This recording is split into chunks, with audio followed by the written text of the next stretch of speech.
ஒரு பெண்ணை தாயாகவும் தெய்வமாகவும் பார்க்கும் தமிழ்நாட்டில் அந்த பெண்ணிடம் தான் யார் என்று நிரூபிக்க வேட்டி அவுத்து காட்டியே நான் காட்டட்டா. கத்திரிக்கோளுக்காக கண்ணை நான் வெட்டட்டா.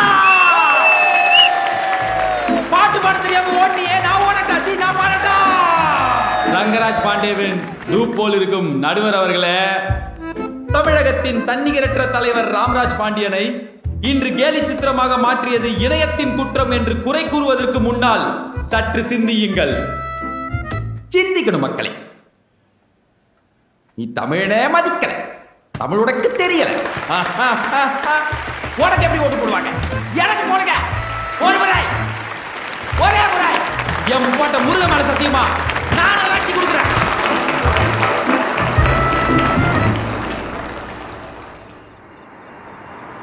சூப்பரா பேசினாப்ல. அவன் பண்ண தப்ப திரும்ப திரும்ப ஞாபகப்படுத்தி அவனை குற்றவாளின்னு சொன்னப்பார், அதுதான் ஹைலைட். ஏன்னா எல்லாத்தோட மனசுல அவன் தப்பானவங்கிறது பதிவாகி போச்சு. நாளைக்கு அவனுடைய கடைசி பொதுக்கூட்டத்தில் அவன் கண்டிப்பா மன்னிப்பு கேட்பான். நீ ஒன்று மிஸ் பண்ணிட்ட. நீ ஜெயிச்சா என்ன பண்ணுவாங்கன்னு சொல்லியிருக்கணும், அதை நீ விட்ட. நம்ம ஊர்ல ஒருத்தன் என்ன நல்லது பண்ண போறான்னு ஓட்டு போடுறவங்களோட ஏற்கனவே இருக்கிறவன் என்ன கெட்டது பண்ணான்னு பார்த்து ஓட்டு போடுறவங்க தான் ஜாஸ்தி. அது பரவாயில்ல. கரெக்ட். நிறுத்துங்க, இரு துக்கம் விசாரிச்சுட்டு வரேன். ஹாய் தலைவா, என்னாச்சு? ரொம்ப இறங்கிட்டீங்க போல. இதோ வரேன். பெண்ணே நீயும் பெண்ணா, சிவப்பு சட்டை ஓவியம். அது ஓகாரா? ஸ்வீட் பாய். தம்பி, அப்ப எனக்கு கார் வாங்கி கொடு. டேய் கூட்டிட்டு போங்கடா அவனை. தம்பி தனி கட்சி ஆரம்பிச்சாதான் சரி பண்ணுவேன். 30 வருஷமா ஒரே தொகுதியில எழுத்து நிக்க யாருமே இல்லாம தனியா நிக்க போர் அடிக்கல. ஆனா முத வாட்டியா ஒருத்தன் எழுத்து நிக்கிறான்னு தோணி இருக்கும்ல. தோணாமையா திறந்து காமிச்சிருப்பீங்க. நீங்க ஃபர்ஸ்ட் சொன்னதுதான் கரெக்ட். போஜப்பன் முட்டாள் இல்ல, புத்திசாலி. அதனாலதானே 2 வாட்டி டிவியில பார்த்தவனால என்ன பண்ண முடியும்னு கரெக்டா கணிச்சு எனக்கு சீட்டு கொடுத்தாரு. எப்படி இதெல்லாம் நடந்ததுன்னு எனக்கு தெரியல. 21 எம்எல்ஏ, 13 மந்திரி, இவங்க யாராலையும் பண்ண முடியாதத தோ இது பண்ணிடுச்சு. இவ்வளவுதான். இன்னைக்கு ஒரு போன் போதும்ல. 30 வருஷமா அவங்களை ஹீரோவா பார்த்தாங்கல்ல, இன்னைக்கு வில்லனா பார்த்தா கூட பரவாயில்ல, காமெடியனா பாக்குறாங்க, சிரிக்கிறாங்க அவங்கள பார்த்து. நான் அன்னைக்கு சொன்னதுதான் சரி, இப்பவும் சொல்றேன். காமராஜரையே தோக்கடிச்ச ஊர் இது. நீங்க தோக்க மாட்டீங்களா என்ன? உடனே யார் காமராஜர் ஜெயிச்சான்னு கேட்காதீங்க, அது எனக்கு தெரியாது. ஆனா ராமராஜ் பாண்டியனை யார் ஜெயிக்க போறான்னு இந்த ஊர் தெரிஞ்சுக்கும்.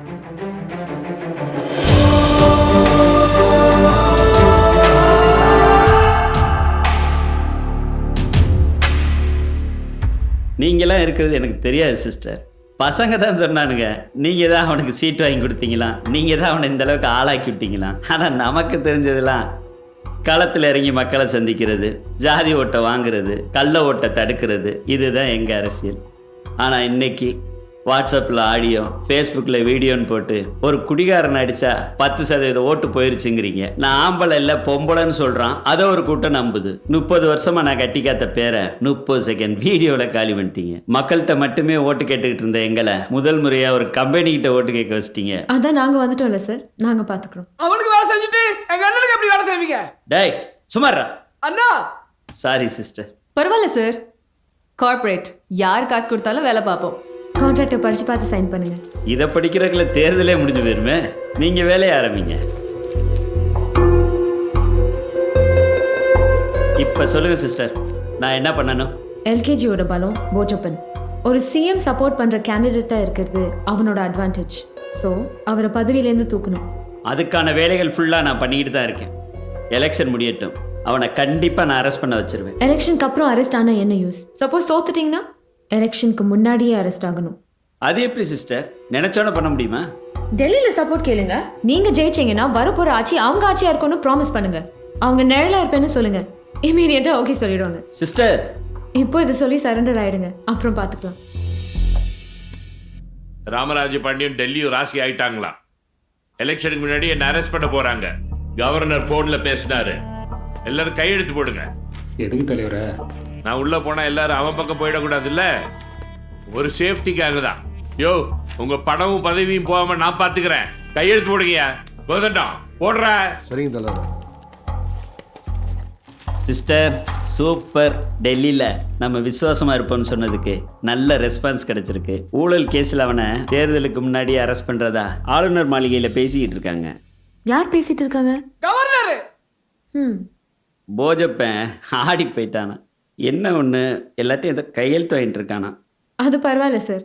நம்ம கம்பெனிக்கு ஏலகிரியில் ரெசார்ட் இருக்கு. இவங்களுக்கு ஏலகிரி அதுக்கு கும்முடி பூண்டியே போதும். அடுத்து என்ன சிஸ்டர்? அவனோட பலவீனம் அவன் அப்பா.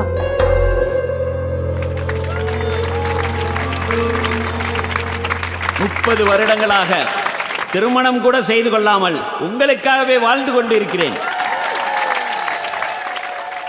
ஆனால் கடந்த சில வாரங்களாக என்னை சுற்றி நடக்கும் சூழ்ச்சிகள் உங்களுக்கு நன்றாகவே தெரியும். அதற்கெல்லாம் நான் பதில் சொல்வதை விட என்னை விட அரசியலில் மூத்த மனிதர் எனது நண்பர் அண்ணன் அழகு மெய்யப்பன் அவர்கள் உலகிற்கு உண்மையை உரக்க சொல்ல வருகிறார்.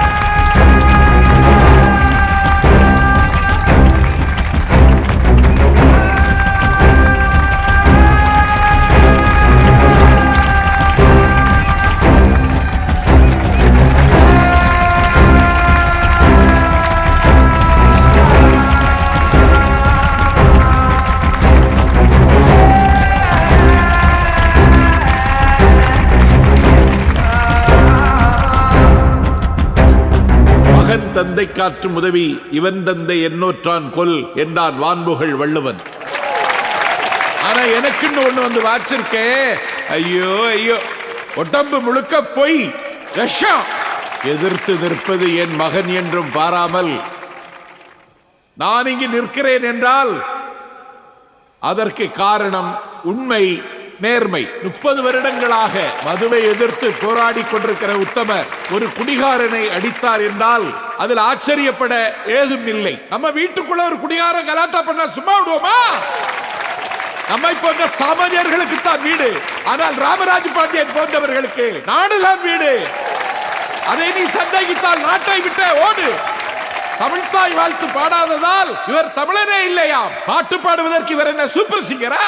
Super star. தமிழ்நாடு இன்றைக்கு சந்திக்கும் பிரச்சனையில் இவரை போன்ற ஒரு தலைவர் தான் வேண்டுமே தவிர பேடி கிடையாது. இதை மீறி ராமராஜ் பாண்டியன் தவறு செய்தார் என்று நினைத்தீர்கள் என்றால் இப்போதே உங்கள் எல்லார் முன்னிலையில் மன்னிப்பு கேட்க சொல்லுகிறேன். கேட்க சொல்லட்டுமா? ஒரு தந்தையாக தோற்ற நான் தமிழனாய் ஜெயிக்க உண்மையின் பக்கம் வந்து நிற்கிறேன்.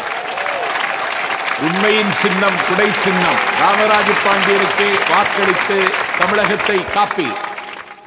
கூடவே இருந்து கழுத்தெடுத்துட்டாலே அவளாவது பரவாயில்ல. பெத்த அப்ப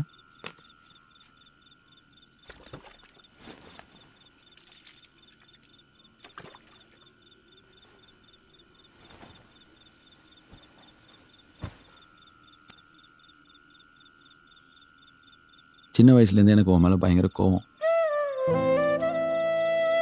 பழக தெரியாத மனுஷன். பேரும் இல்லை, பணமும் சம்பாதிச்சுக்கல, எனக்கு எதுவும் பண்ணல. ஆனால் எல்லாத்துக்கும் சேர்த்து வச்சு பெருசாக ஒன்று பண்ணிட்டலப்பா இன்னைக்கு. உனக்கு என்ன அவ்வளோ பிடிக்காதாப்பா?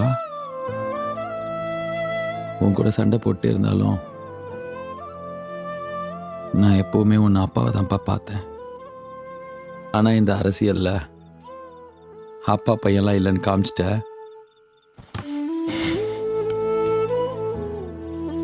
நீ தோத்ததோடு இல்லாமல் என்னையும் தோக்கடிச்சிட்டியப்பா. லயலா கருத்து கணிப்பு வந்திருக்கு சிஸ்டர். 3 வாரத்துக்கு அப்புறம் மறுபடியும் நம்ம தான் லீடிங்கில் வந்திருக்கோம். அடுத்த சிஎம் நான் தான் சொல்லி பேச ஆரம்பிச்சிட்டாங்க. இது பத்தாது. 2 நாளில் என்ன வேணா மாறலாம். அவன் அப்பாவை போடணும். பலே ஆளு சிஸ்டர். நீங்கள் தனக்கு எதிராக பேசின அப்பாவை அவனே போட்டாங்கிற பழி அவன் மேலே விழுகணும், அதானே? நல்ல வேலை நீங்கள் எல்லாம் நேரடி அரசியலுக்கு வரல. வந்திருந்தீங்க எங்களையெல்லாம் தூக்கி சாப்பிட்ருப்பீங்க. சார் அந்த ஆளுங்க அதெல்லாம் நான் பார்த்துக்கிறேன் சிஸ்டர். நல்லதெல்லாம் நாம பண்ண மாதிரி இருக்கணும், கெட்டதெல்லாம் வெளிலேருந்து வரணும். நீங்கள் இன்வால்வ் ஆகாதீங்க, நாங்கள் பார்த்துக்குறோம்.